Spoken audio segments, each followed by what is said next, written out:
In my life, I often resist the idea of surrendering to God. It has a connotation of giving up what I want and even living a life of suffering.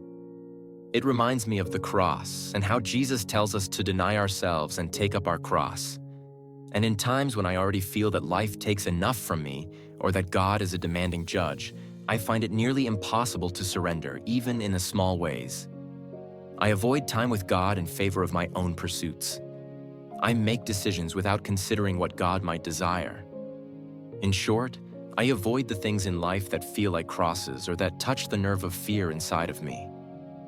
Like me, you may struggle with surrender at times in your own life. Today, I want to explore a more grace-centered look at what surrender really is and why God's desire for it reflects His love more than we may realize. We have two choices in every circumstance. We can choose to walk with God, giving every circumstance and desire to Him. Or we can choose to walk alone, attempting to bend the world to fit our will. This choice has been at work since the Garden of Eden. Yet throughout history, not one single outcome has been made better by choosing our way over God's. Can we honestly think of a single time when giving our circumstances to God would have made for a worse outcome? This does not mean that God will always miraculously remove a struggle. Just because I surrender my suffering or my dreams to God doesn't mean He will remove the physical pain or the impossible barriers. If you have a diagnosis, it may seem unchanged. If you've lost someone or are losing daily freedoms, God won't always stop the natural processes that unfold in this world. And if you dream for more in life but are unable to accomplish it, God won't always intervene to make it happen. Yet Romans 8 tells us what God has promised. All things work together for good for those who love God, who are called according to His purpose.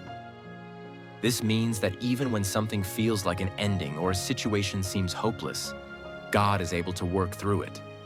Not because it benefits Him, but because it benefits you. It's not that He has a grand plan and you are a pawn to be used regardless of the suffering it requires. It's that God is always working out a better plan for you out of love for you. He makes this clear in Jeremiah 29:11, saying, "I know the plans I have for you, says the Lord, plans for your welfare and not for harm, to give you a future with hope." This does not mean that God predestined the specific struggles in your life according to His will. We live in a world that has surrendered to its own way, and suffering has resulted. Yet God is intent on bringing out the good in every situation. This may not look like physical healing, but He offers you a new and eternal body. It may not lead to earthly success, but He has said that the last will be first and that the meek will inherit the earth. It may require us to give up the thing we hold most dearly. Yet with every sacrifice comes the freedom that God wills for us. With every surrender comes the new hope of something far greater and more lasting than our limited way would have allowed. This is why we surrender. We don't surrender to a God who only cares about His own plans regardless of how it affects our lives or makes us feel.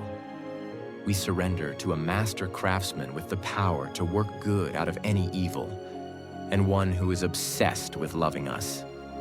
Today, as we surrender all things into God's care, let's remember that surrender is not our concession to God. It is God's compassion for us. If this message spoke to you, consider leaving a like or comment to help YouTube share it with others who need it too. For weekly encouragement, subscribe and hit the notification bell so you never miss a devotion. May God bless you with the comfort and joy that come only from knowing Him.